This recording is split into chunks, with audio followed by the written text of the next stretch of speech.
I'm going to get going because it usually takes a minute or so to get it up. Sure.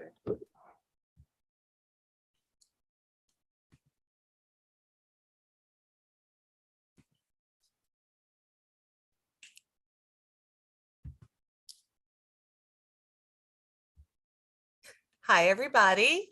Welcome to tonight's presentation. My name is Melissa, and I want to welcome you to tonight's workshop.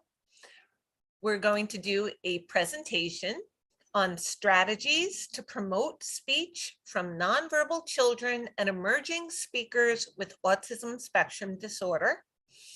And following this presentation, we will be doing a raffle. So for everybody who stays through the Q&A following our presentation, I will be answering questions. You can feel free to post questions throughout the presentation, but when the presentation is over, I will be accepting live questions and I'll be providing coaching one-on-one to whoever has questions or comments at the end of the presentation, whether the questions or comments are about the presentation itself or about any issues that you might be having at home with your child. So please stick around through the Q&A. For everybody who stays through the Q&A, you will all receive a free guide. And for everybody who stays through the Q&A, you will be entered into a raffle where you will receive a one-on-one half-hour speech consult with Deanna, or a speech language pathologist. Now that is a great and valuable prize, and I am very excited for whoever wins. So please stick with us through the end of the presentation, through the Q&A, and be entered in our raffle to get a one-on-one session with our speech language pathologist, Deanna. Now, without further ado, let's get started with tonight's presentation on strategies to promote speech from nonverbal children and emerging speakers with ASD. Now, before we get started, I want to start with a brief disclaimer. Oh, there we go. This information and all of the information in my workshops are not intended to serve as a substitute for consultation with medical and behavioral professionals. Only qualified professionals who know and work with a child on an ongoing basis can adequately assess and supervise a child's program. I always recommend including a board-certified behavior analyst on a child or client's team. This is especially important if a child is in danger of hurting themselves or others. So let's start with a brief video.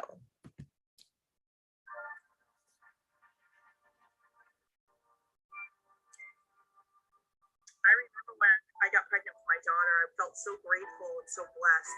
My life up until that point had been pretty rocky. I'd had a lot of bumps and bruises along the way, and I finally thought that I was turning a corner and God was blessing me with this beautiful gift of a child. And I just, yes, finally something was going in my way. And then when she was born, she was just absolutely perfect. I had all of these dreams and expectations for her. I thought of all the things that I thought she was going to do.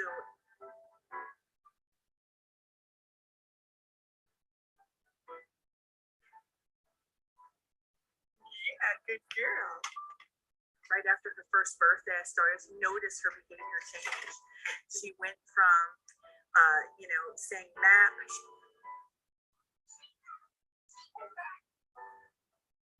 She was obsessed with Dora the Explorer, Mama, Dada. She was saying it all. Good girl, say map. Hit all of her milestones up to that point. She walked at 1. She was eating solid. She just, she looked really good. And then I just remember her felt almost overnight or very quickly where her demeanor just changed. She went from this super happy baby to crying and tantruming, just frustrated all the time. And I remember saying to my mom one day during one of these tantrums, like, where did my happy baby go? But I didn't think anything past it. I think I was kind of not ready to fathom that something could be off, even though maybe the telltale signs were there. Let's try some Cheerios. Cheerios? You don't want Cheerios. Okay. Dressed. Honey, you gotta get dressed. You gotta get dressed, honey. Come on, time to get dressed. She started to lose the words that she had gained. She wasn't saying mama anymore. She wasn't saying ma'am. She just seemed really disconnected from us. Instead of playing with her toys, she would take them, dump them all out of her toy box, and just start twisting them around her hands aimlessly with no intended purpose.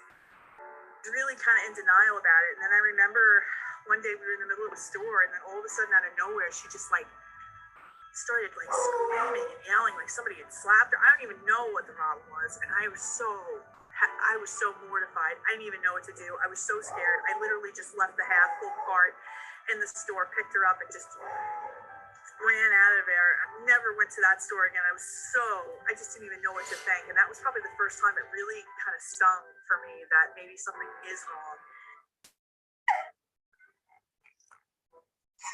They diagnosed her. They didn't diagnose her right away. They said that, she was too young for a diagnosis. I didn't even know what they meant when they said that. I was like, diagnosed for what? I just had no idea what they were talking about. And then they said,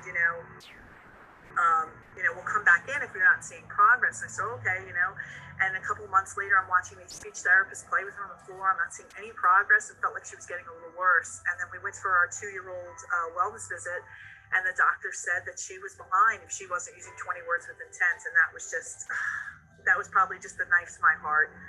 At that point, I really couldn't deny that something was up with her anymore. So then I called the county back in, and she was diagnosed on the spectrum. And I remember that day was worst days of my life. It was my darkest hour. I could easily say that. As a mother, as a woman, as just a human being, it was probably one of the hardest times I had ever gone through. And I remember just being I went from being so happy with God, so thankful, to being so pissed at him for doing this to her and wrecking this beautiful gift he had given me. And for a while there, I struggled. I struggled to figure out what this meant or what we were going to do or how this was going to define her. All those dreams I had for her future were just completely shattered. And I had no idea what was going to happen next. And I went from just hopeful to just complete blank when I thought about the future. One night I was thinking, I'm going to die one day, and who's going to care for her like her mother? And something about that thought just snapped me out of my depression and my anger and my fear and said, listen, we got to get to work here. I promised that when she was born, I was going to be the best mother I could be to her. And that promise, it hasn't changed. In fact, it should mean more now than ever, not less. She needs me now more than ever. And I didn't know at the time what we were capable of, but what having those changes, that mindset shift for me was going to do. But I wanted to know that at the end of every night, I could look myself in the mirror with confidence and say, did you do everything you could, Michelle, to give her the best possible life? And if the answer was yes, then that was a good day. And I wanted the answer to be yes, 100%. And no matter where the cards fell, I know I could leave this earth saying I gave her everything I had, no regrets. And as I've navigated this world with her and walked away that day after having that thought, I really just grabbed the bull by the horns. I became her fiercest advocate. I'm not a special education master's degree teacher. I never had any formal training in ABA, but I knew that I was going to learn whatever I needed to learn to be really strong for her. And Juliana lost all of her language. Want some Cheerios? You want Cheerios? You don't want Cheerios. Okay. She was nonverbal when she was diagnosed. Show me what you want. Okay. What's up? We taught her sign language.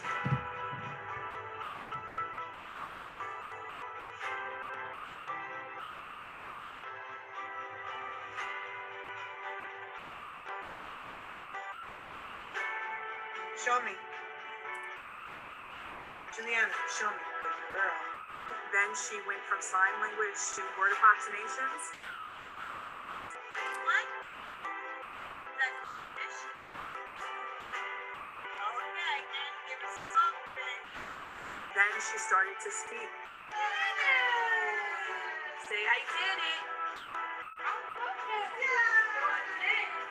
She went from the most restrictive preschool environment. She was in a 614, most restrictive preschool, special education preschool environment. Your name is Jenna. Good morning to you. Your name is Jenna. And how do you do? Hi, Juliana. To now, where she is almost 8 years old. She's in a second grade class in a gen ed school. Integrated class with typical peers. She speaks beautifully now. What did you like about the toys? I like when they do like copies, and I like to see She has a personality. She has conversation skills. There's still things that we need to work on, but for the most part, her future went from black to now having possibilities. And none of that could have happened had I not kind of gotten out of my own way and really hit the ground running and started to take action for her. And I can't say that I can do that for every parent I coach. What I can tell them is I will have them feeling like I did, looking myself in the mirror, you looking at yourself in the mirror and saying, I was everything I could be for her today. I have no regrets. And whatever happens, happens. It's really for us as parents to know we fulfilled the duty that we promised when we had these children, which was to be the best versions of ourselves, to live, to raise these children. I've helped now hundreds of mothers, coach them one-on-one to do the same things I did, to help them to be strong, to help them to craft plans where we're seeing constant progress. This is what I want to do. I want to give you the chance that Juliana's had. I want to give you every opportunity to give your child that happiness. Dear Juliana, today is my wish. A day full of happiness. Filled with friends. Very good memories to begin. And great times. I hope you remember. Happy birthday, love, Jane. I love that video. Every time I watch it, I enjoy it so much. So I did see that a couple of people had hands raised during that video. So as I mentioned at the beginning, please hold on to your questions. Feel free to post them in the chat box if you would like. But when we are through with this presentation, I will be taking live questions. So I will be happy to answer anybody's question up until we do a hard stop. So without further ado, let me continue with the presentation so I can get to everyone's questions as much as possible. So let's talk a little bit about developing speech. I know you saw in that video, Juliana go from losing all the language she had been developing, really not being able to communicate her needs, to utilizing sign language to communicate her needs, using verbal approximations, using words, phrases, sentences, spontaneous language. And those are the strategies we want to be able to teach you guys to use as well. So let's talk a little bit about that. Before your child speaks, most parents identify wanting their child to speak as their primary goal of ABA therapy. It's really second only to addressing significant behavioral issues. Now, let me let you know, a diagnosis of autism spectrum disorder does not mean your child will not speak. Not speaking verbally is not the same thing as not communicating. So here are some questions you want to ask yourself. Does your child look at you? Does your child smile when you enter the room? Does your child look for you when you leave the room? Does your child demonstrate challenging behaviors? Most of the time, once you develop a functional communication system, that in and of itself significantly reduces those problem behaviors, or at least many of those problem behaviors. Challenging behavior is usually a mean of communicating needs, frustration, initiating social interactions before you know how to do so appropriately, etc. So once we figure out exactly what those behaviors are serving to communicate, we then now know what to teach our child to say and how to address those behaviors. So before we start working on speaking and communication skills, the first thing we want to do is assess your child's readiness skills. You need to have certain skills under your belt before you're ready for the kind of language-based instruction that we're going to be talking about during this presentation. So those readiness skills include, does your child imitate or attempt to imitate gross motor movements? This is very important. Your child needs to be able to imitate some gross, fine oral motor movements before they can imitate vocal verbal speech. More importantly, they need to learn how to approximate or how to imitate something new, something they've never imitated before. That's called generalized imitation. So once we teach a couple of sets of motor imitation, gross motor, fine motor, oral motor, we want to probe and throw in a target that we've not taught before. So if I've taught do this, do this, do this, and do this, and now I'm going to probe with do this. This is something I've never taught before, but I want to see if the child can at least approximate doing that movement.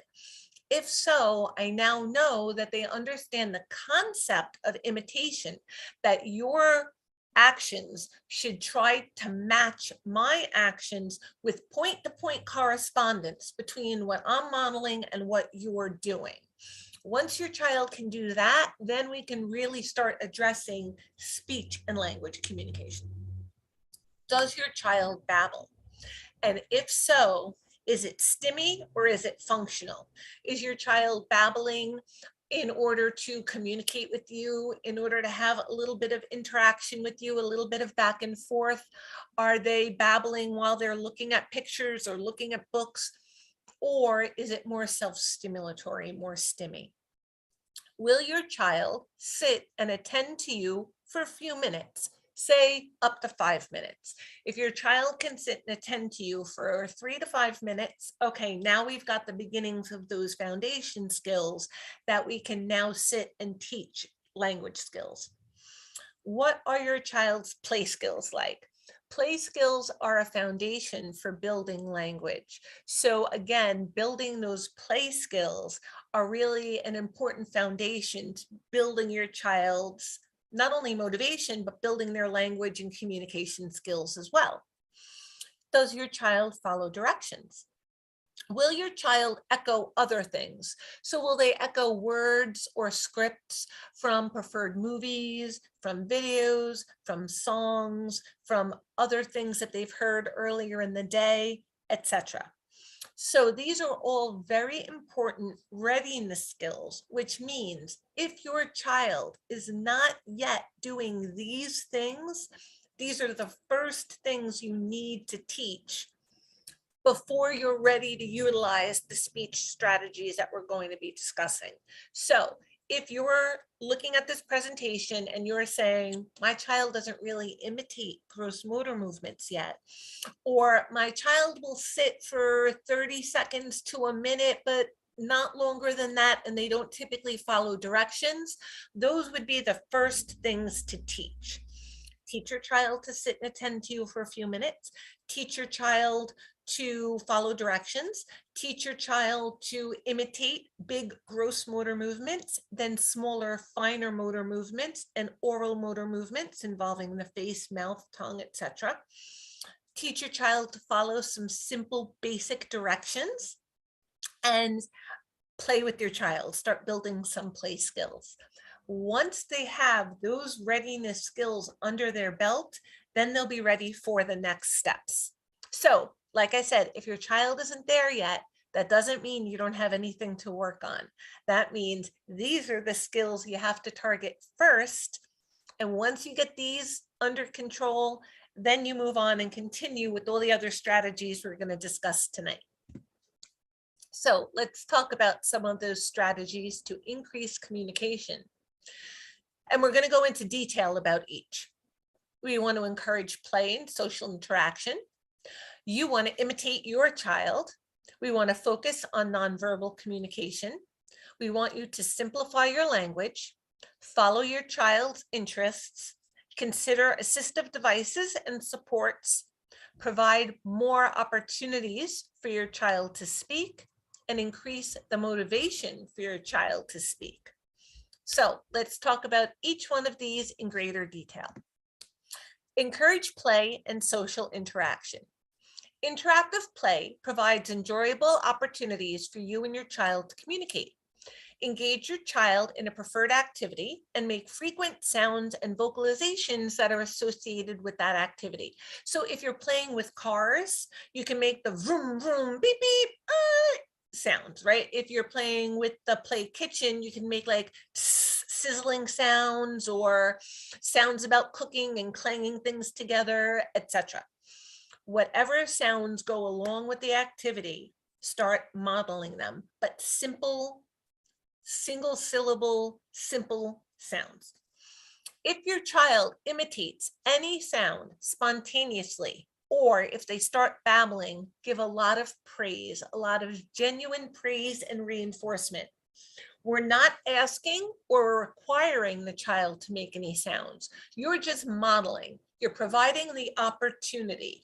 If they happen to imitate, big bells and whistles. If they don't, keep working on the play.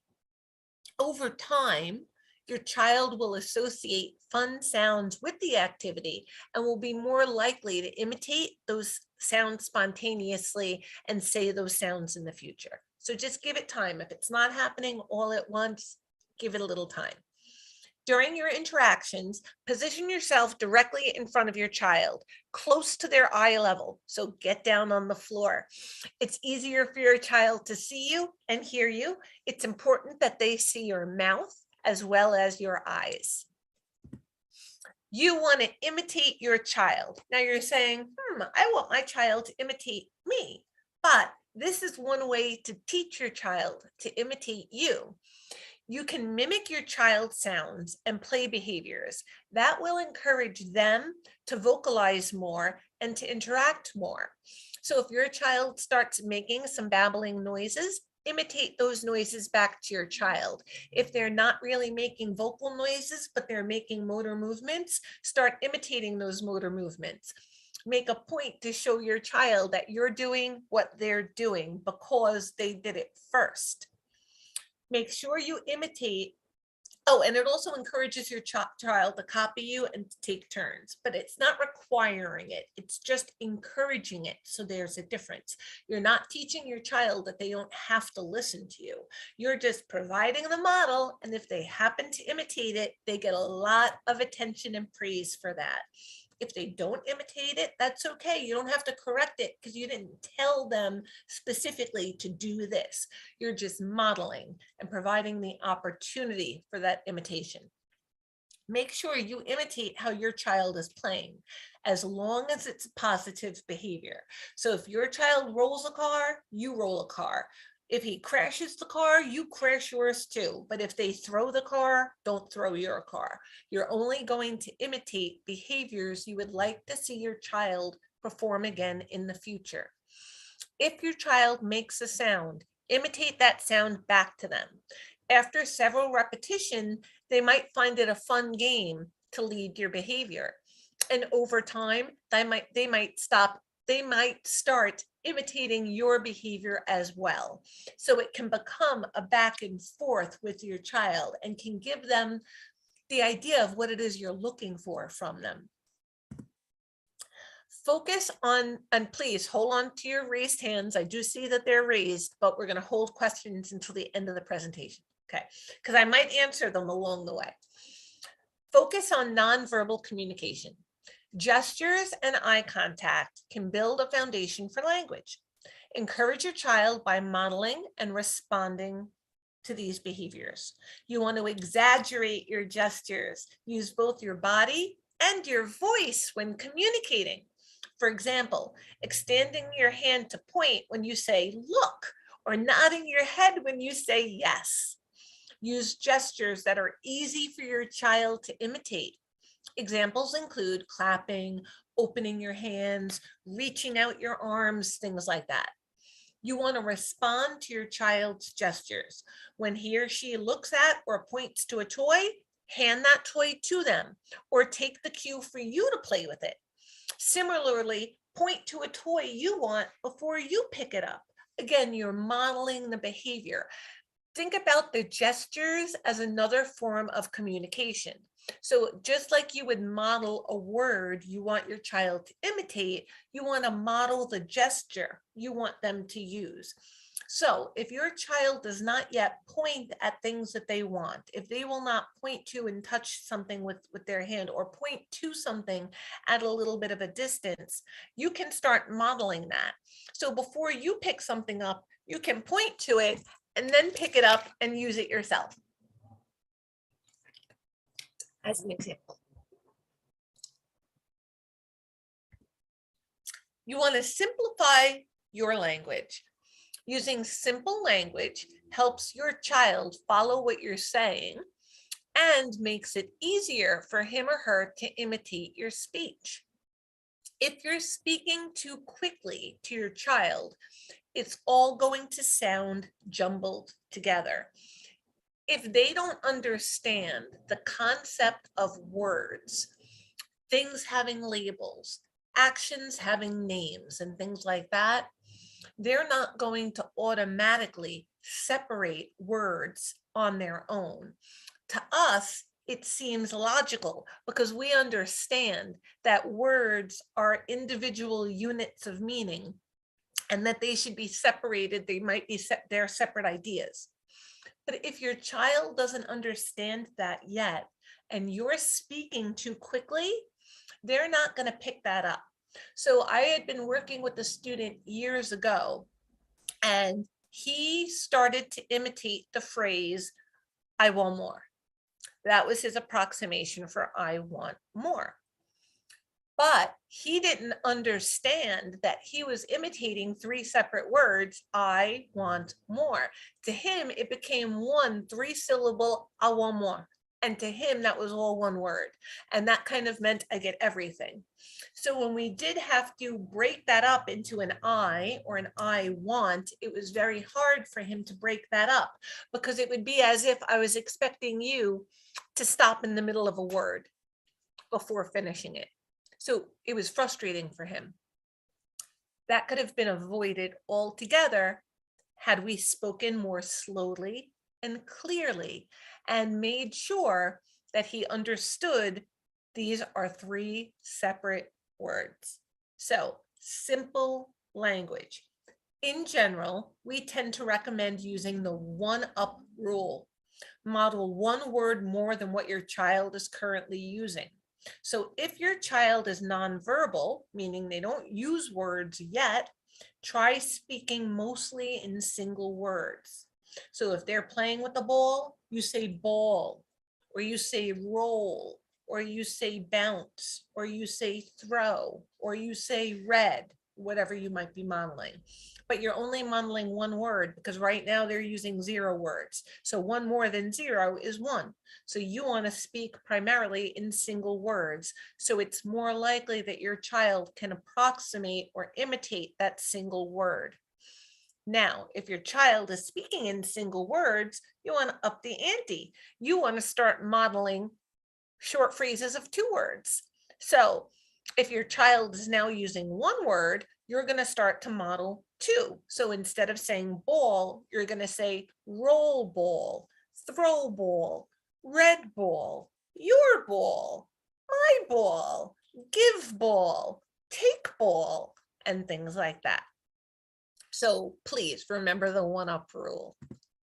You want to follow your child's interests. So rather than interrupting your child's focus, using the 1-up rule, narrate what your child is doing. If he or she is playing with a shape sorter, you might say the word "in" when they put a shape in the slot. You might say "shape" when they hold up the shape. You might say "dump shapes" when they dump out to start over again. By talking about what your child is interested in and what they're already engaged in, you'll help them learn the associated vocabulary. A lot of kids on the spectrum are concrete. So if you're talking about what they're doing, they can make the association between the label and the object, or the label and the action. Put together a box or an album of pictures of things your child enjoys. Look through those pictures, labeling them and pausing for your child to imitate or approximate your model.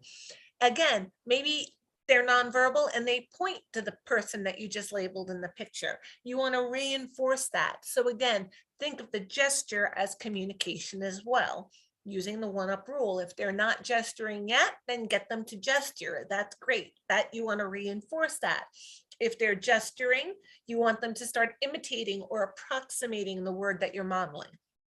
And again, a lot of times when we first start labeling things and teaching kids to label things, we want to use the things that they're interested in, their favorite things. Because if they're interested in it, they're more likely to want to talk about it than something that they're not interested in. Think about the things that you talk about. They tend to be the things that you're interested in. Things you're not interested in, you're less likely to talk about. Now, you also want to consider assistive devices and supports.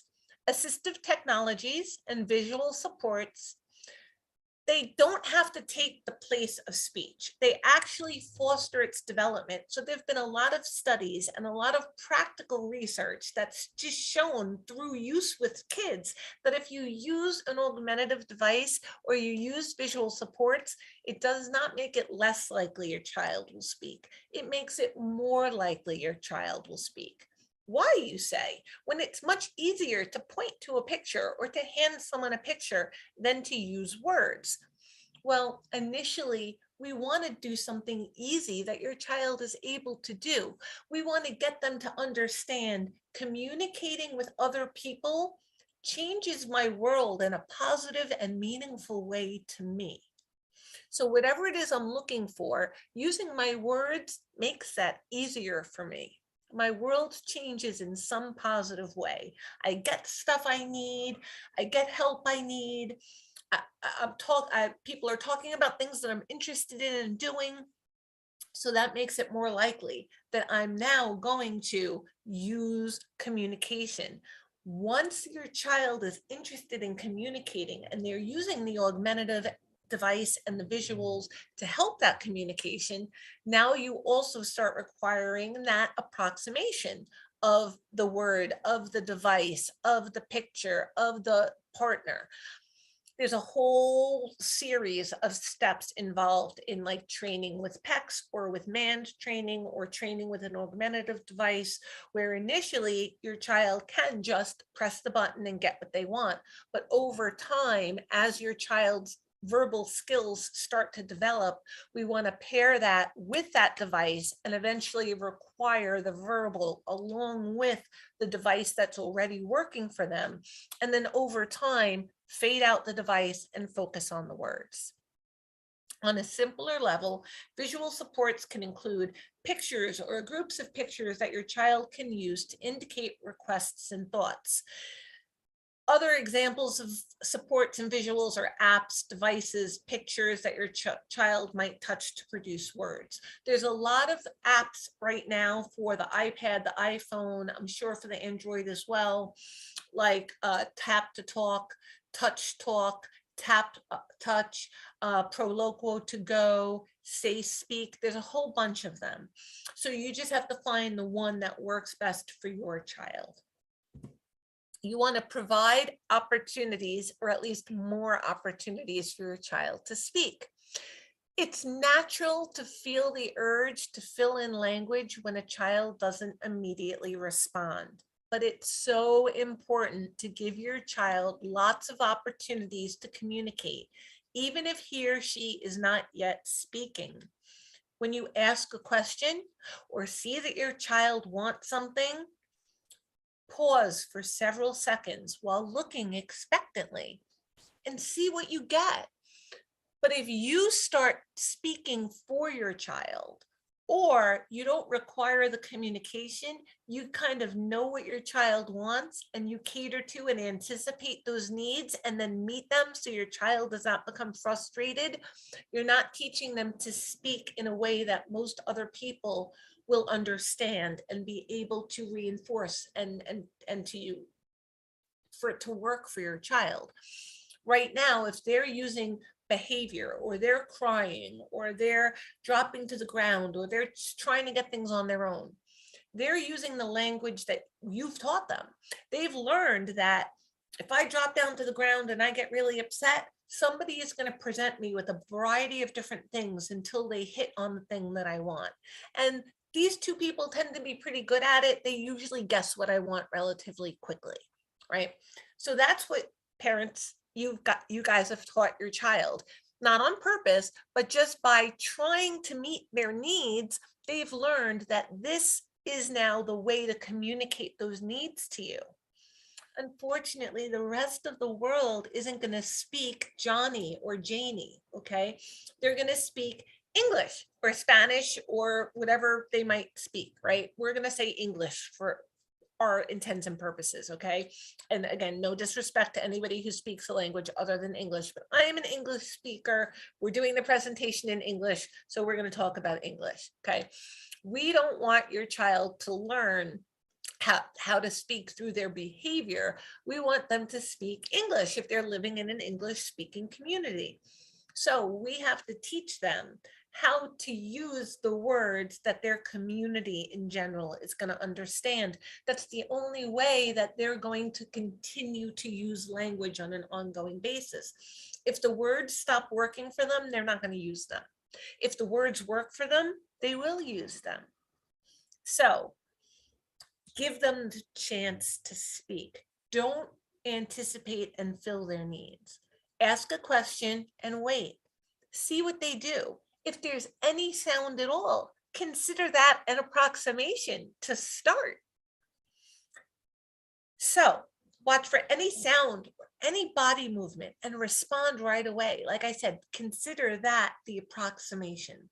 The promptness of your response helps your child feel the power of communication. So if they respond and they start to say something, or they make a sound, or they make a gesture, and you respond right away, they're going to see that cause-effect relationship.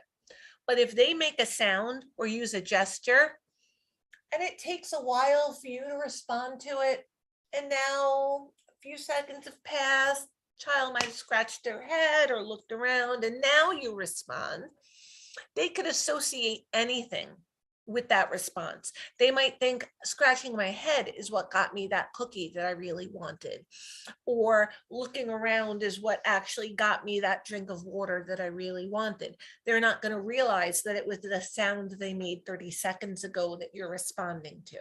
Okay, so again, as quickly as possible so that your child makes the connection between their attempt at communicating and the response that they're getting. And you want to increase your child's motivation to speak. If you give your child everything he or she wants immediately, or you anticipate your child's needs, why should they speak? If there's no reason to, their lives are hard enough to begin with. Okay, they're not going to go out of their way and make their lives more difficult just to do so, right? Who would? Certainly not a child that's already frustrated and having difficulty figuring this stuff out. So you have to give them the opportunity and the motivation to want to speak. So here are some ways to increase motivation to speak. Give your child a lockbox, but no key. Put a preferred movie in the player, but take the batteries out of the remote. While the child is on a swing, don't automatically push them. Just wait, see what happens. Give the child a coloring book, but no crayons. Give the child a sealed Tupperware or another kind of container that has a preferred treat or a preferred item inside that they can't open. Give the child an iPad, but don't unlock it, and change your code if the child knows it. Stand in the doorway when your child wants to leave the room, or get in between them and an object or item that they want. These are all motivators. They're reasons for your child to speak or communicate in some way. So if your child's trying to get out of the room and you get in front of them and they make a noise, now get out of their way. And as you're getting out of their way, say, "Oh, excuse you, of course you can get by. I'll move." So again, use the one-up rule. If they're not really speaking yet and you get in their way and they make a sound, you can say, "I'll move," as you're moving. move. Now they'll start to associate the word move with you physically being in their way and then getting out of their way. Okay, so again, simple language, motivating. If you give your child a Tupperware or a container with something in it that they want and they can't open it, they're going to try, right? And then they might utter a sound, even in frustration, as long as they haven't thrown it or screamed or screeched or done something really inappropriate. As soon as they make any sound whatsoever, you now, as you're opening it, say, oh, open. And you open it. Here you go. Okay. Or you can label the item in the container, cookie. Open it up, give them cookie. Here you go, cookie. So whatever it is that's in that container, you're now going to say one thing. And if there's any gesture towards, pointing to, sound made, you're going to reinforce that, you're going to label it, and you're going to, like I said, reinforce it by performing the action that your child is doing. If you're in their way, they want you to move. So you're going to label it as move. If you give them a container with the remote inside of it, and they want to watch their movie, they want it open. So that's what you say, open, you open it, you give it to them. So these are ways, it's called incidental teaching. You set up these opportunities for your child to need something, and then you see what they do in order to make that happen. If you had coloring book and no crayons, and you now put a crayon out and you pointed to it and your child imitated and pointed to it, give them the crayon. That was a gesture. That's their communication. If you model pointing to it and they don't point to it, you can hand over hand, take their hand or their finger, put it on the crayon, and then give it to them. So again, it provides opportunities to show them more appropriate ways to communicate, and then to reward that through that action that they're looking for or giving them the item. And as I always say, don't give up. Getting a nonverbal child to speak can be very challenging and can take time. If your child is demonstrating challenging and maladaptive behavior during language instruction, you might want to consult with the BCBA or an LBA or a speech language pathologist for more assistance. If your child has a speech impairment like aphasia or apraxia, again, like I said, consult with a speech language pathologist.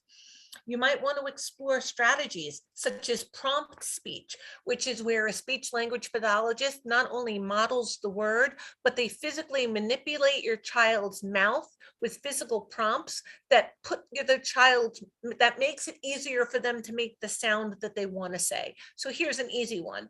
If you want your child to say ah, the prompt for that is to open their mouth. If their mouth is open, any sound that they make is an approximation of ah.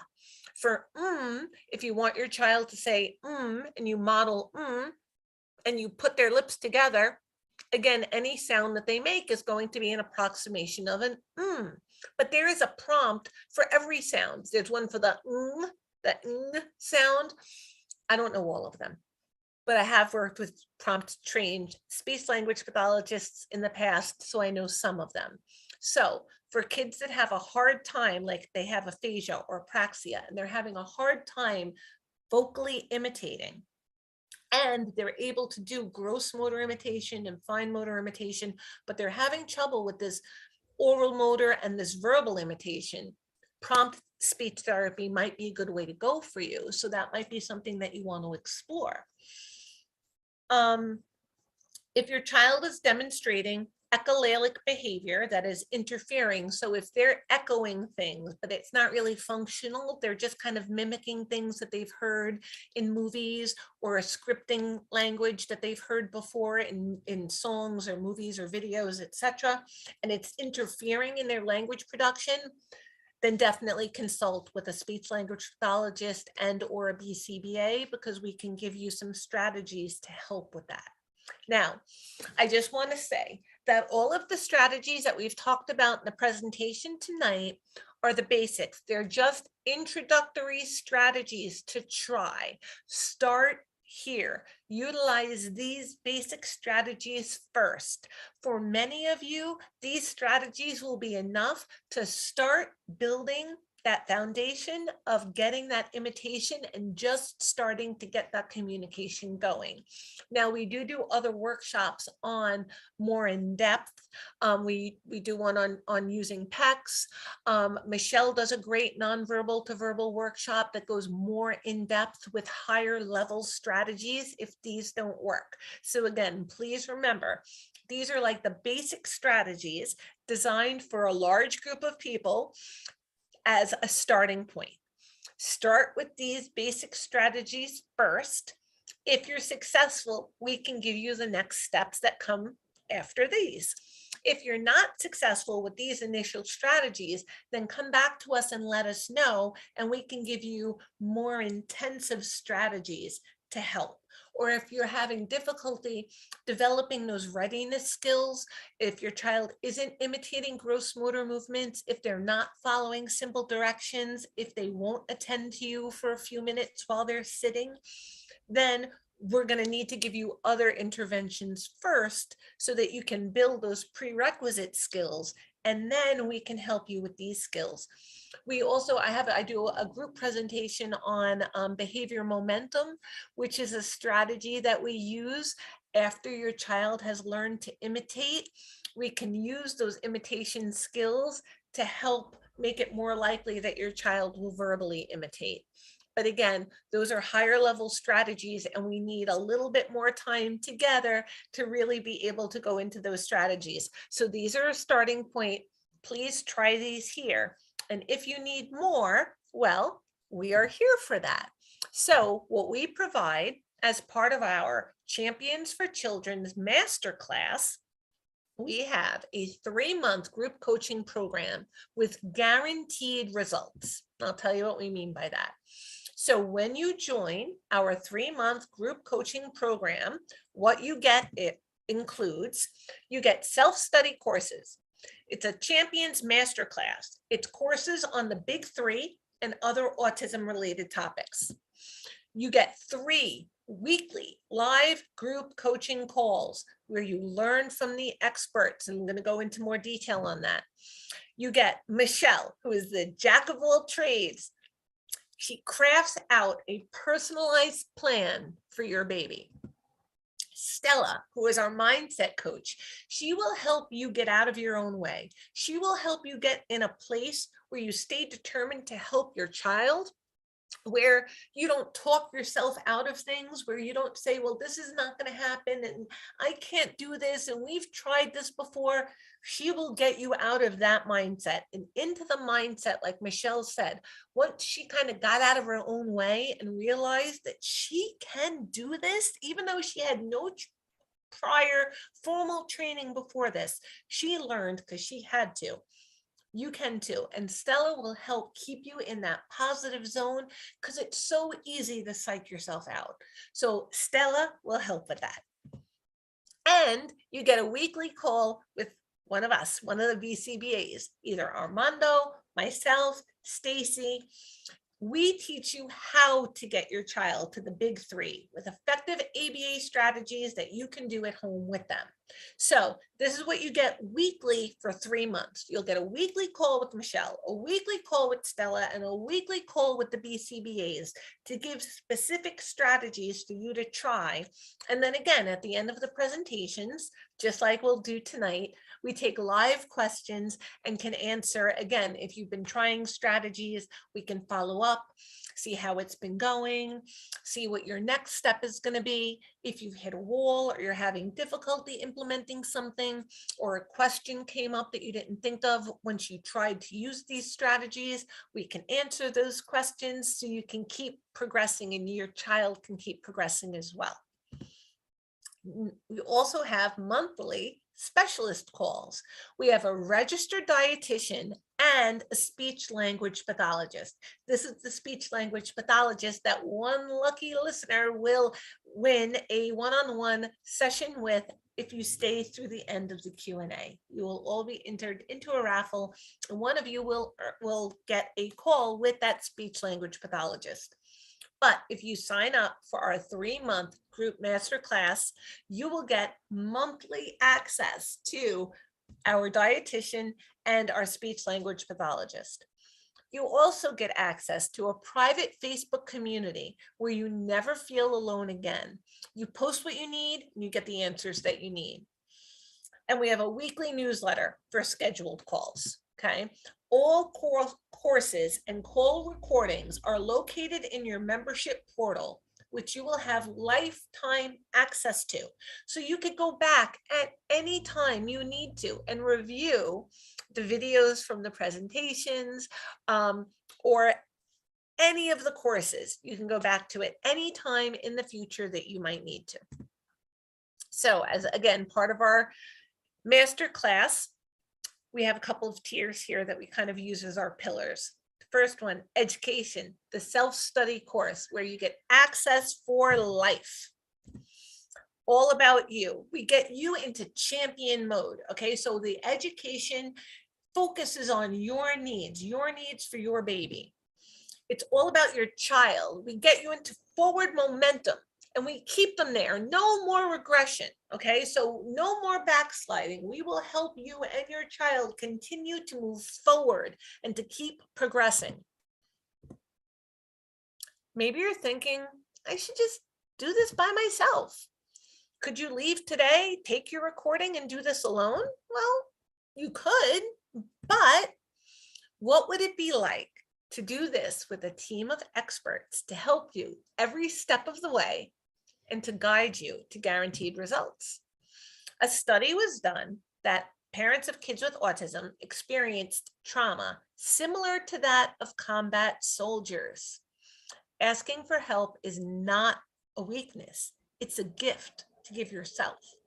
So if you travel, you know that they tell you, if the oxygen mask falls while you're flying, you have to put it on yourself before you help those around you or help your children. It's the same thing here. This is your oxygen mask. You've got to take care of yourself. You are the linchpin in this whole operation. And if you're not at your best, if you don't have the skills and the ability to do for everybody, this all falls apart. So you need help as well.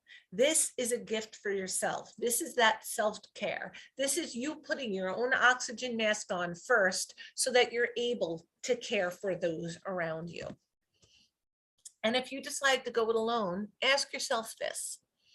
When life is hard and throwing us a curveball, and things don't go as planned with potty training or teaching communication, or I have family issues, or I change jobs, or I have a new baby, or we move, am I strong enough to do this and get myself motivated to get back on track when all that stuff that life throws at you gets in the way? Or am I going to just half-ass the process, talk like an asshole to myself about how I should be doing this better or differently for my kid, which results in little to no progress, and then I end up quitting? Which is more likely to happen if you go it alone? Second thing, coaching. Those 3 weekly Zoom live group coaching calls, okay, with the coaches, with Coach Michelle, who, like I said, your one-stop shop for all your needs. She's been there and she's done it. She's been in your shoes. She's been where you are, and she knows how to help you get to where she is now. Mindset coach, your built-in therapist for the next 3 months, Stella.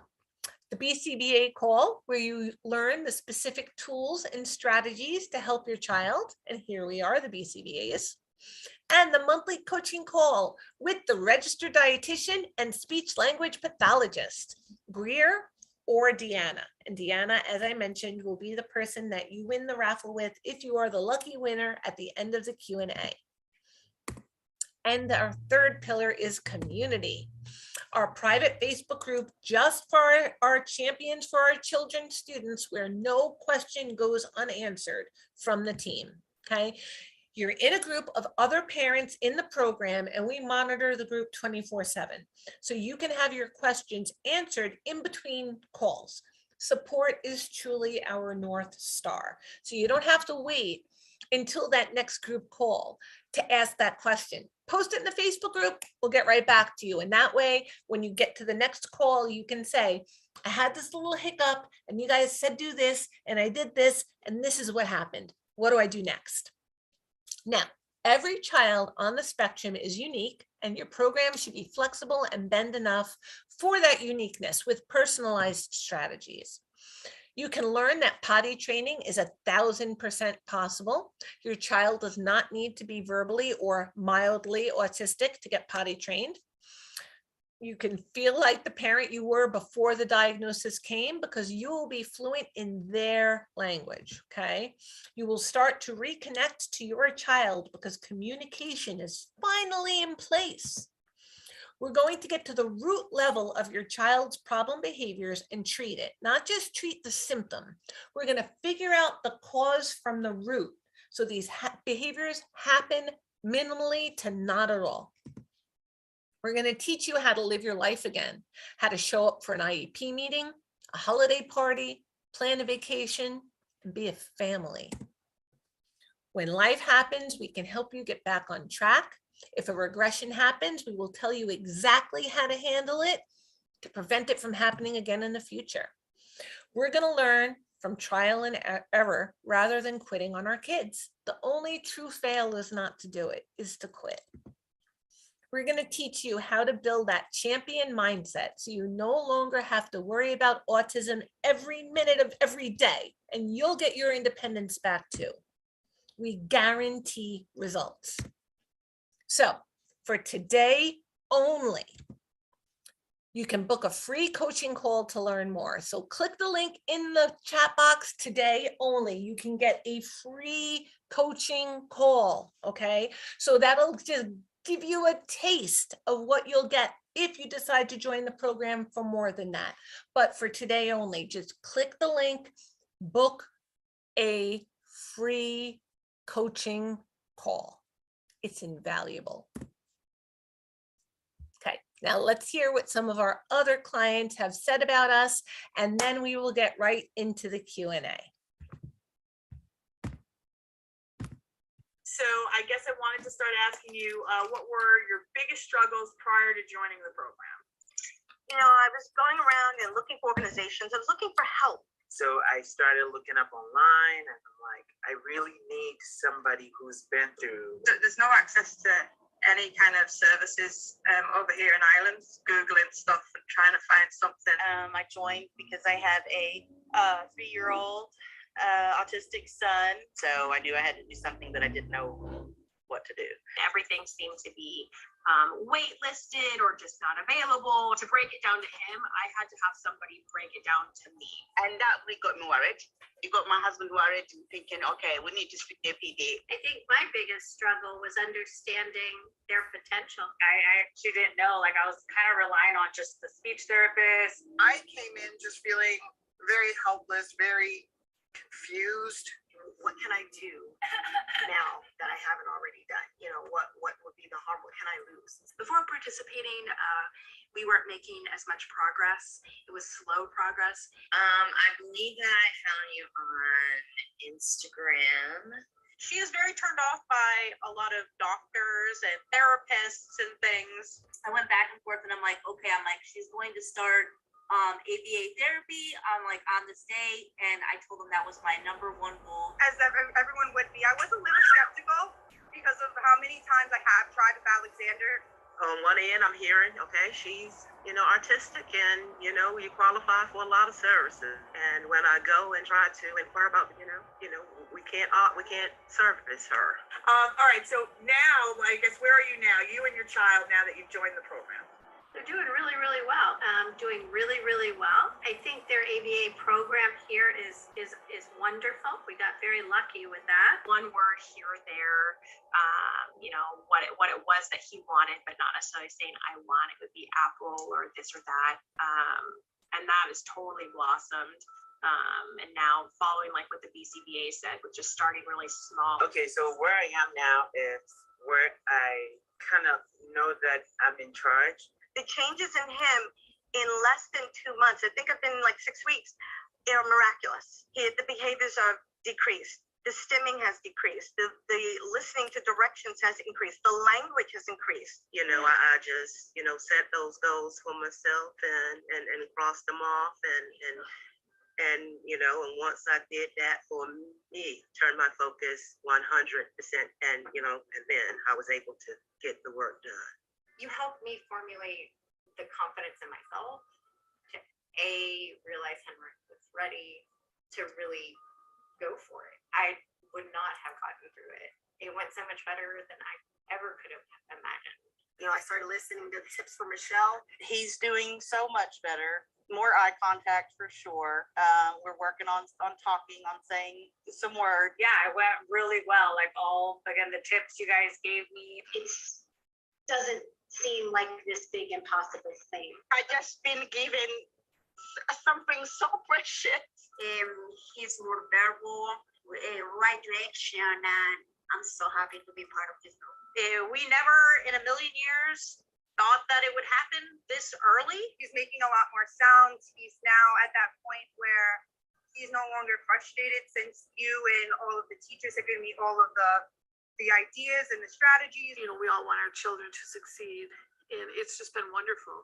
Would you recommend our program to any moms or dads that are going through this right now?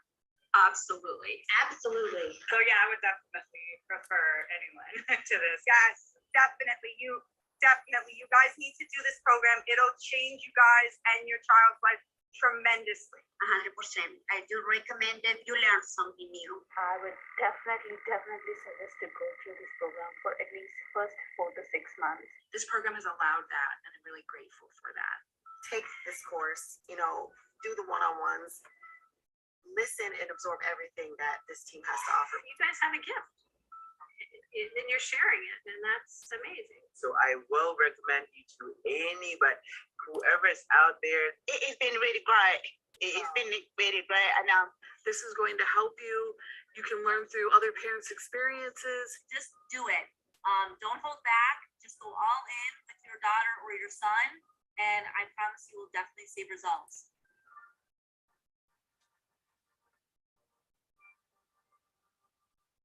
I love that video too. So Okay, so now I would like to, first I'm going to look in our chat because I could see that there were a lot of comments posted in our chat box. So let me just scroll through here, and then I'm going to open it for raised hands and questions. So let me just take a quick look here. Okay, good evening. Hello, everybody. Yes, good evening. A lot of hellos here. I love it. Oh, people from all over Carolina, Texas, Jamaica, Ohio, Florida. Wow, this is great. Maryland, New Jersey, Kenya. This is wonderful. Okay, let's see. There's a comment here. My child imitates a bit. If he wants water, we squeeze his lips to say mom and gesture yes by doing his head up and down, but no sounds. He makes his own sounds all day. What's the next step to make him speak? He imitates mouth action, but doesn't make the sound. What could be done? Please help. So I would recommend, Ekta, I would recommend that imitation is really, really important. Gross motor imitation. So I had mentioned before that we also utilize this strategy called behavior momentum. So I'm going to demonstrate what behavior momentum is for all of you. And this is why imitation is so important. So behavioral momentum is exactly what it sounds like.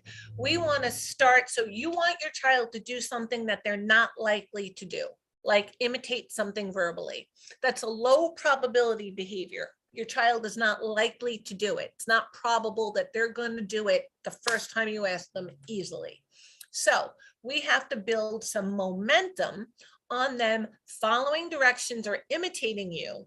And once we build that momentum of imitating, then we throw in that initial thing we wanted your child to imitate, and they will be more likely to do it.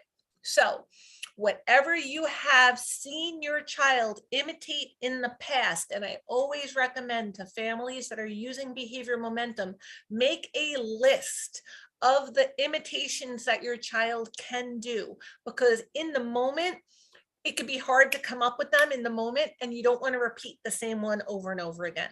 So make a list of the imitation that your child can do.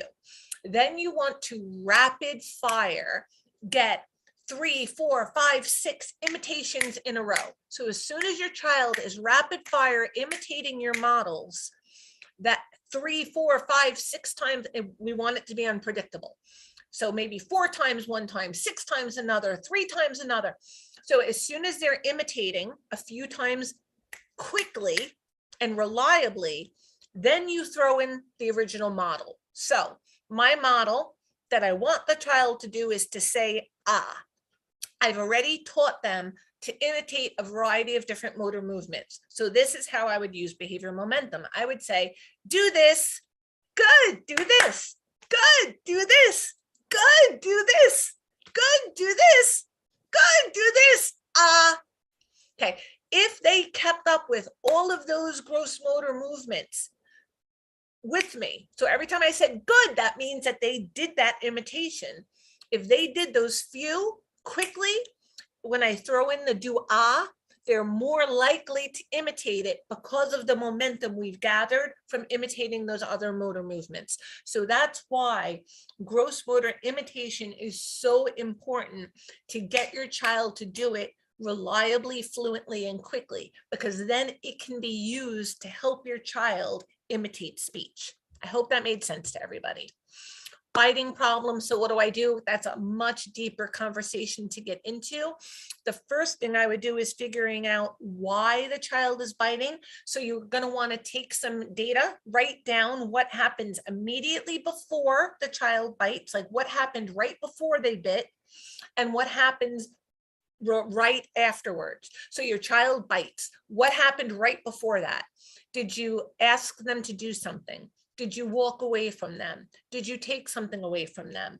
Did they try to get something that they couldn't get? Did somebody come and sit down next to them? Whatever it was, what happened within 5 seconds before they bit? And what happened within 5 seconds after they bit? Did you gasp? Did you say, oh my God, are you okay? Did you say no biting? Did you get upset and walk away? What was the consequence of that? Once you take that data and we get a pattern, come back, we'll talk again, and then we'll know how to fix it.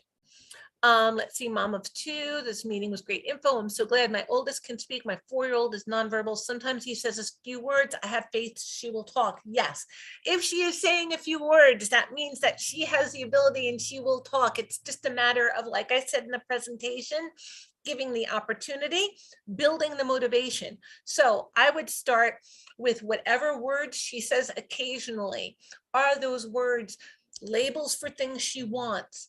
Are they things that you can put into like a container, put something on a shelf out of her reach? Start, if it's chips, open a bag of chips, start eating a couple, give an expectant look, kind of show, see what happens, get some vocalization, and then immediately give that item or activity so that she starts to learn that making noise with my mouth gets me things in the real world. And then we can shape the sounds she's making with her mouth to be the words we want her to say. Nigeria, hello. Decrease child biting by giving massage mouth. Yeah, it could be a self-stimulatory thing, which is why it's so important to find out what happens before and after. My 4-year-old used to talk at 1 and then had regression at 2. That's so hard. But we can get that back. Okay. I've worked with a lot of kids that had language, lost language, and then we utilized these strategies to get that language back. If you need more intensive strategies than the one in this presentation, please book that call and you can speak to us further. We can give you more specific interventions. Okay, so right now I am going to open up for questions. So I see as it is now, there are a few people that have their hands raised. I am going to start with Ruby Branch. I see you have your hand raised. If you would like to unmute your mic, Ruby Branch, I am happy to answer your question. Just unmute your mic and I am at your disposal. Ruby, are you there? Ruby, you just have to unmute your mic and I will be more than happy to answer your question. Hi, Ruby. Hi. It's my grandson that is autistic and he's not here with me all the time. Okay. And I don't, when I am with him, it's just very seldom. I just, because right now he's going to some kind of therapy at the Children's Hospital. And he's been going there for like almost 2 years. And as far as his speech goes, he's nonverbal, and he just turned 5. Okay. And he does make sounds. He learned to use the restroom on his own.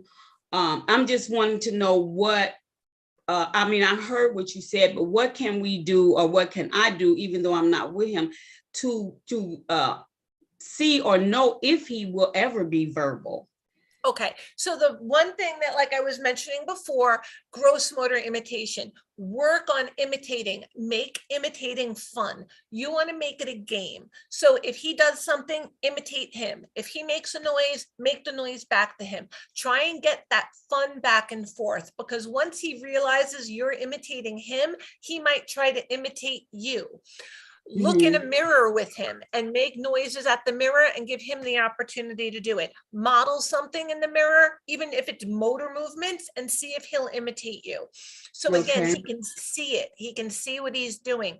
Play those imitation games with him. And like I said before, using some momentum, get him to follow a few imitations in a row and then throw in a verbal right afterwards, and see how that works with him.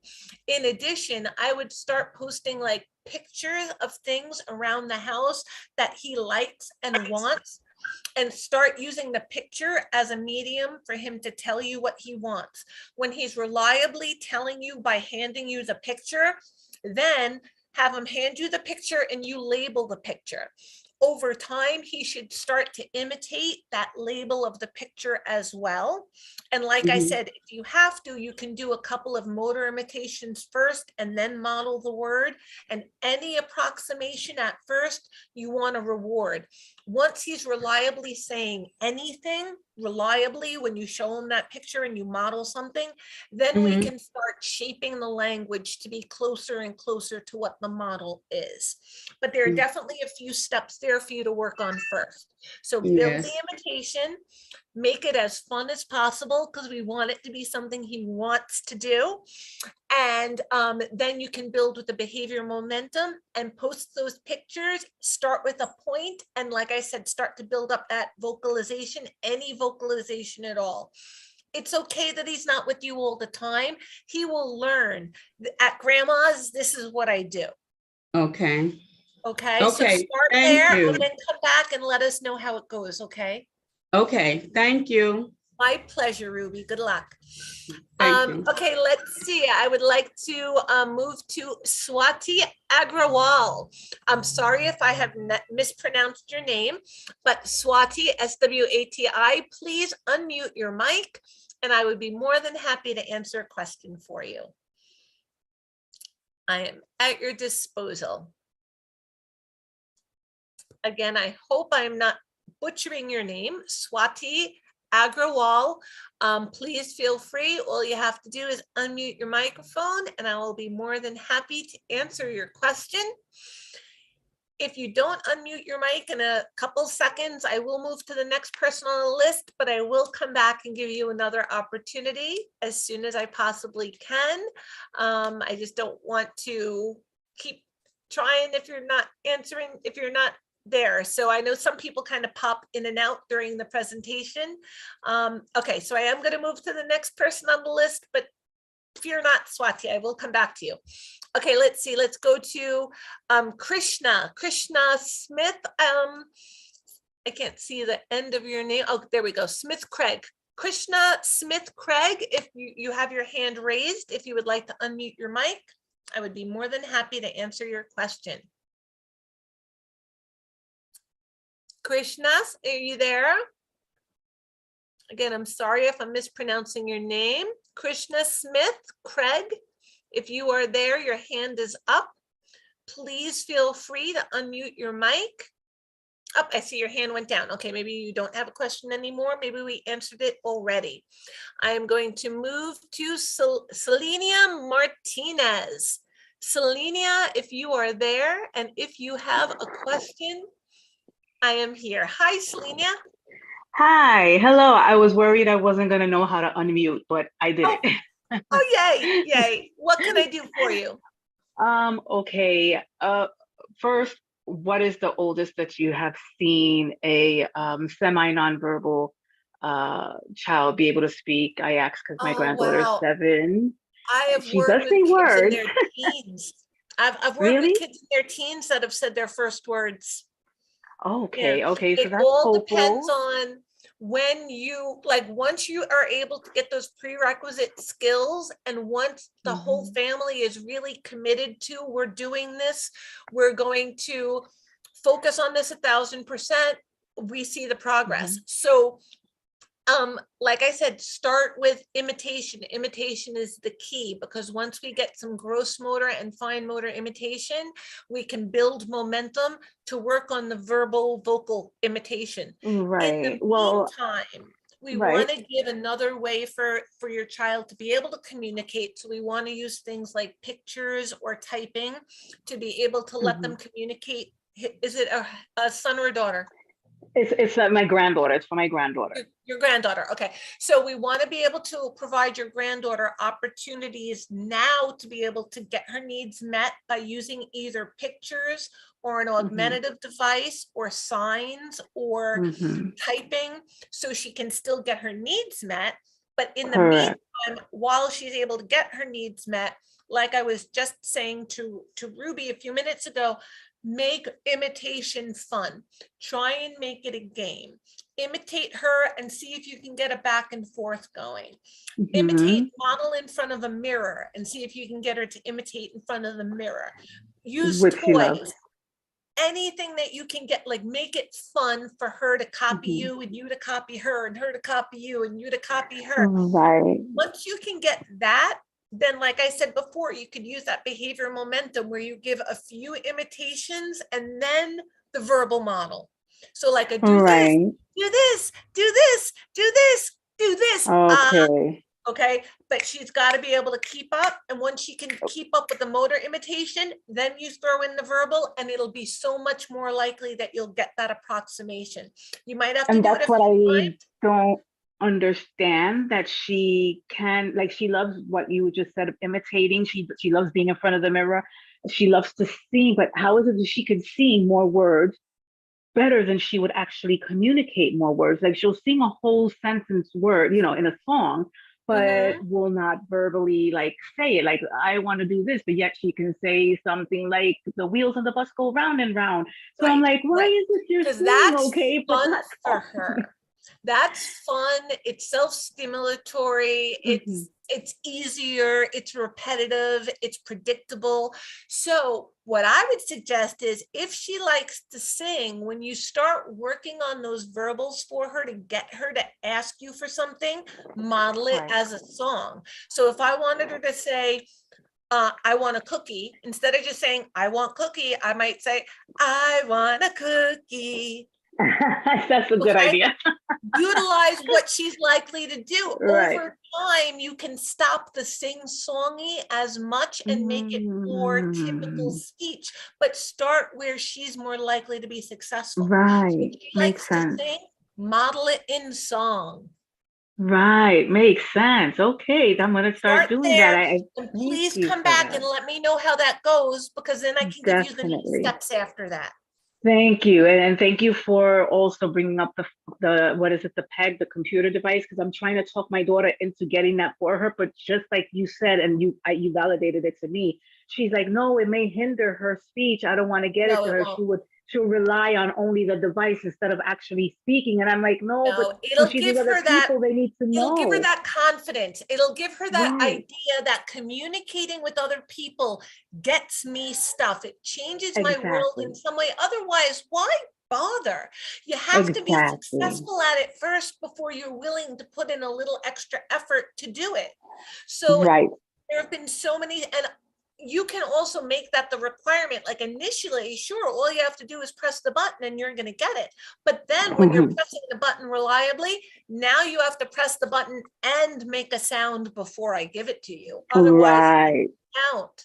Now you have to Okay. make a closer sound to what the model on the machine was.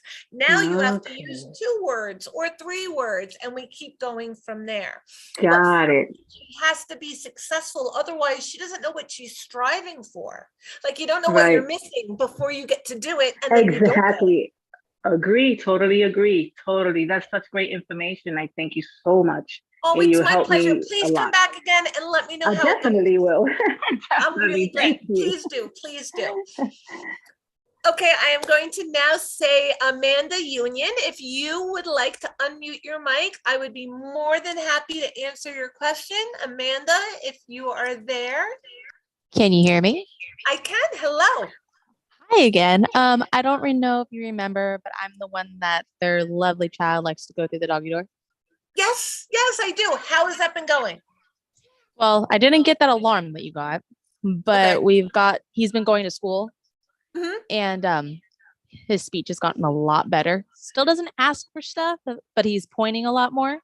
Excellent. But now if like the doggy door's on, he'll like go to it and be like, open. Oh, So then we'll open the doggy door and then he can go out. excellent. It's a motivator. But It's a reinforcement right now. He's asking for it. He gets it. Yeah. Sorry for the noise. Here you go, No, bud. it's okay. You can have your gummies next. My question would be is how would I encourage him instead of saying one word, him saying like, can I go? Or Okay. can I have? So to start, you want to reinforce the single word a couple times, and then like 2 or 3 times in a row, and then the third, fourth time, you're not going to give it to him for the single word. You're going to model both words together. And again, if he makes even an approximation of the first word, then the second word, then he gets what it is. If not, just wait a couple of seconds, do a couple of motor imitations, and then throw in that, again, that first word, second word model, and then see. We always want to use that 1-up rule, right? So if he's using single words, you should be starting to model pairs of words. And Okay. if you have something he wants and he really wants it and he says one word for it and you just kind of stare at him like he didn't say anything and you're just waiting for something else, chances are he'll give what's called an extinction burst, where he'll try a little bit more, almost like, wait, didn't you hear that? Didn't you see that? And he'll do a little bit more, and then that's where you give it. Okay, it's all about the timing. But sometimes you have to almost act as if he didn't ask for anything.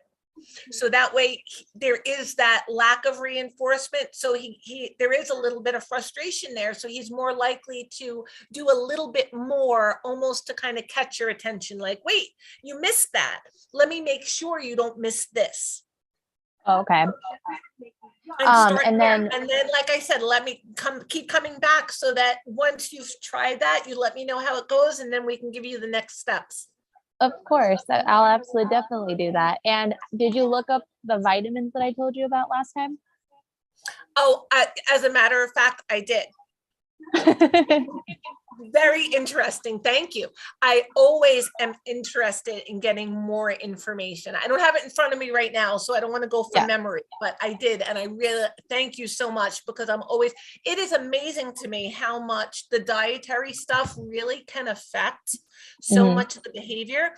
I've actually also just recently, because I've been doing some more presentations on sensory sensitivities and foods with, I know I'm going to butcher the name of this, but Silkalites, SYCLITES, I think. There's this whole food group of that has that in it, and it's certain like vegetables and things like that. If you look it up online, you can get a whole list. That is more likely to amplify like sensory sensitivities, which I didn't even know. So again, thank you so much. It leads me down these rabbit holes where I end up learning so much more information. No problem. Glad I can give you a little something to look up. Yes, I really appreciate. That's what this is all about. Give and take, back and forth. So thank you Absolutely. so much. Thank you very, very, very much pleasure for your help. And next time, definitely. Absolutely. Excellent. Okay, let's see. Natalia Mungji. I don't want to pronounce your last name incorrectly. So Natalia M, your hand is up. And if you would like to unmute your mic, hello. Hi. Um, I have a couple questions. Well, I have a daughter. She's 2.5 years old, and her autism was very obvious since she turned 18 months old. Let's say she stopped saying the words she used to. Mhm. And I just have this big question about it. How do I hold her from making, or throwing a big tantrum over, like, I know what she wants, but I want her to stop crying. I want her to try to express her needs other way, but I'm really unsuccessful with it. And as well, her therapists, she do speech, occupational, ABA, but we don't seem to be able to keep her from crying and get something or some other kind of behavior for her to Okay. express her frustration or whatever she needs. How can Okay. I So address this? I would recommend a couple things. So the first thing I would recommend is prompting a lot of pointing to things. So that way, that's how she could start to communicate her needs, to build up to the vocals. So that way, if you held up two things for her, would she point to the thing that she wants? Not really. I gotta force her. I gotta be Okay, like, so that's point, the point. first step.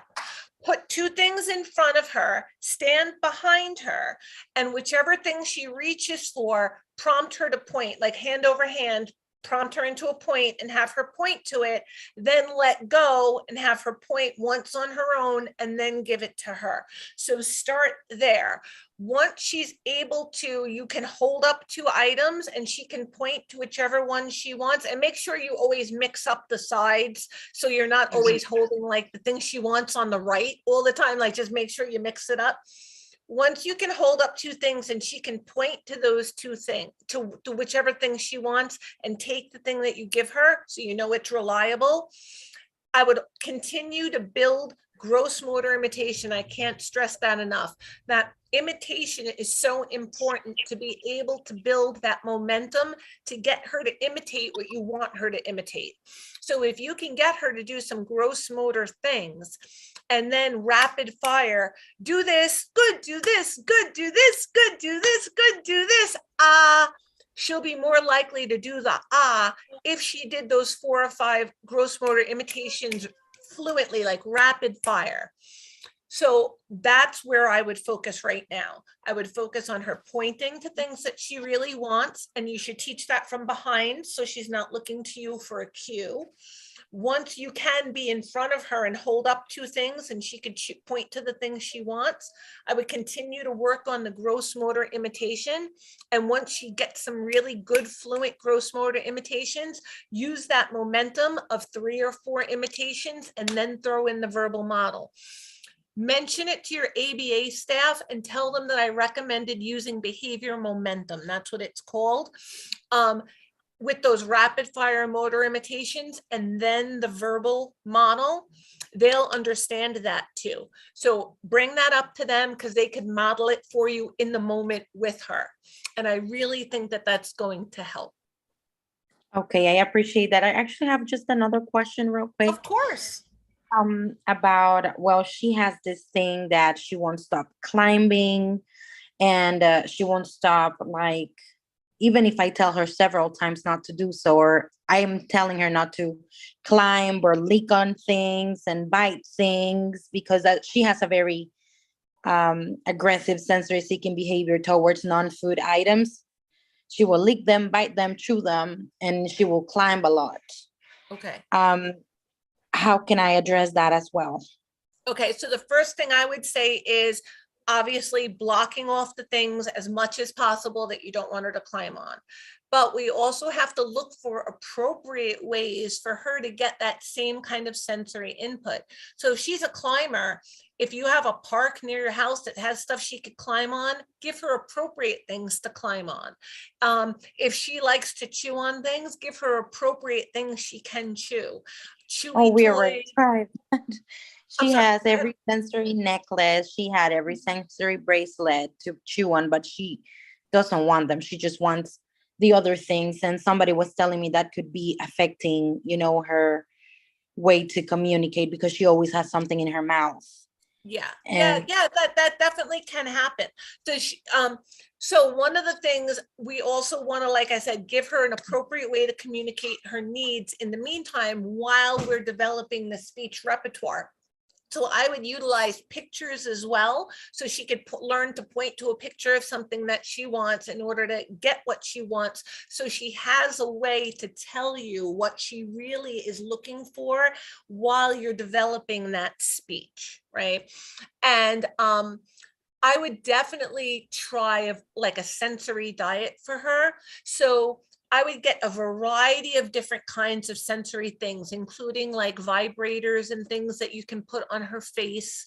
I also have like apps on my phone that are called haptic apps, HAPTIC. What that means is if there's a button on the phone and you push the button on the screen, you feel it through the phone as if you pushed the bubble wrap. Like if you push the button, you would actually feel it on your phone. If you spin the spinner, it feels like a spinner is spinning in your hand that you're holding the phone with.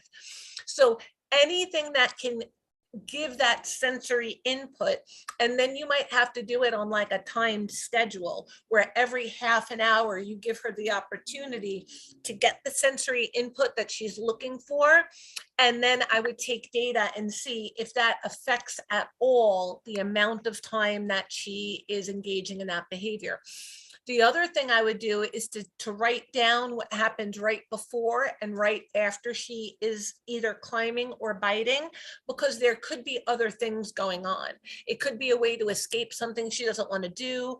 It could be a way for her to initiate an interaction that she wants without knowing how to do so appropriately. Or it could just be that it feels good in the moment. And it could be any one of those things at different times of the day. Or under different conditions. So right now it might feel good, and 10 minutes from now it might get me out of something. The only way to tell is to write it down, and then after you've written it down for like a week, we can go over it together and look for the pattern. okay, perfect. I appreciate your help. This is my first time in this type of conferences or coaching sessions. Is there a website or something I can, you know, get Yes. more information and to get the 3-month program and everything? Yes. So look at in our chat box, and there's a link there. Click the link in the chat section, and that will Okay. help you. That will lead you to book that free call, and that they will give you all of the information on how to sign up for the 3-month program and all of that. So just go into the chat box and click on the link there, or you can go into the Q&A box and just leave a message for our tech support and say, I need the link, and she'll post the link, and then you can click on it and you can book your call there, and they will give you all the information you need on how to sign up.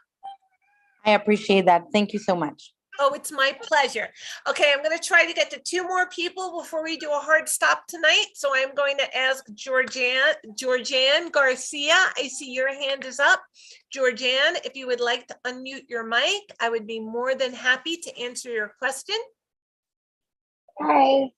Hi, how are you? I'm good. I just my son, there's a few things I have to do with him before I could start the communication stuff.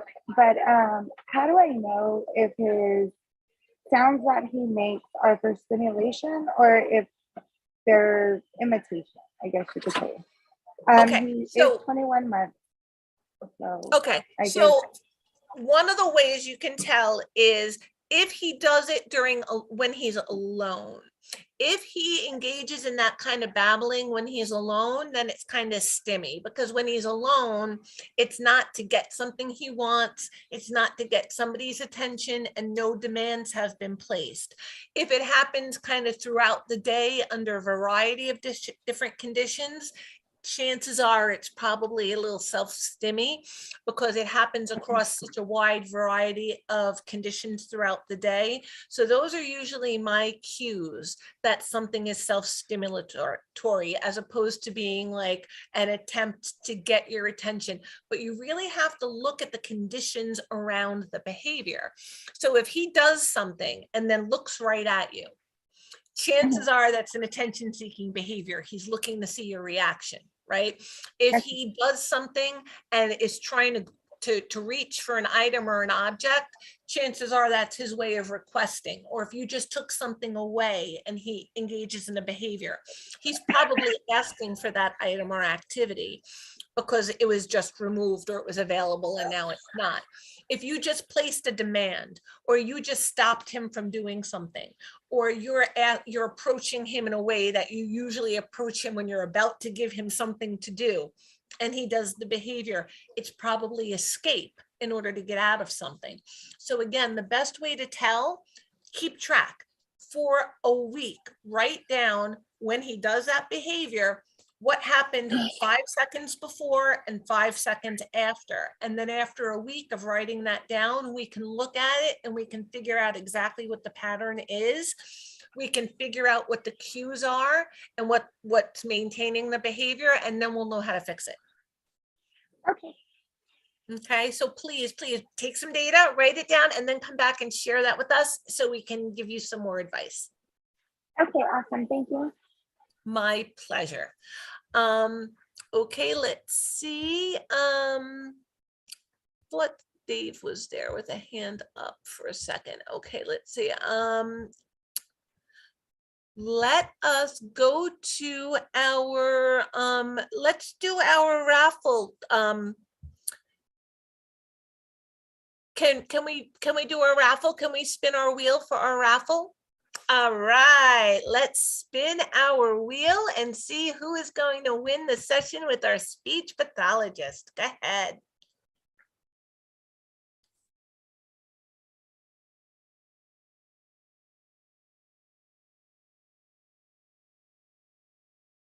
All right, Ekta, we have a winner. You have won a one-to-one session with our speech language pathologist. Congratulations. That is wonderful. You're going to love speaking with her. I'm sure she's going to give you a lot of valuable information. So you will get one-on-one session with our speech language pathologist. Everybody else, I want to thank you guys so much for coming to tonight's presentation, for staying through the question and answer. I really appreciate it. Thank you. Thank you. We will be continuing to do workshops again. I will be doing my next workshop on Wednesday, December 14th. So please join us for that. And I will be doing another presentation on December 27th, which is a Tuesday. So please check out look at the website to find out when we are doing upcoming workshops.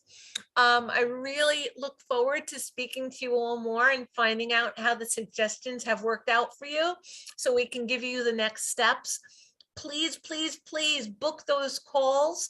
We really want to get to know you guys, and we want to give you all of the strategies that we possibly can. If you do try something and it doesn't work, we want to be able to give you alternative suggestions and strategies. So please click that link, book that call, and keep coming to our presentations so we can continue to answer your questions and help you learn some strategies for all of the things that you guys want to do for your kids. I really appreciate your attention. Thank you so much. My name is Melissa, and I look forward to seeing you guys at our next meeting. Thank you so much. Have a wonderful evening. And if I don't see you, have a great holiday. Thanks, everybody. Good night.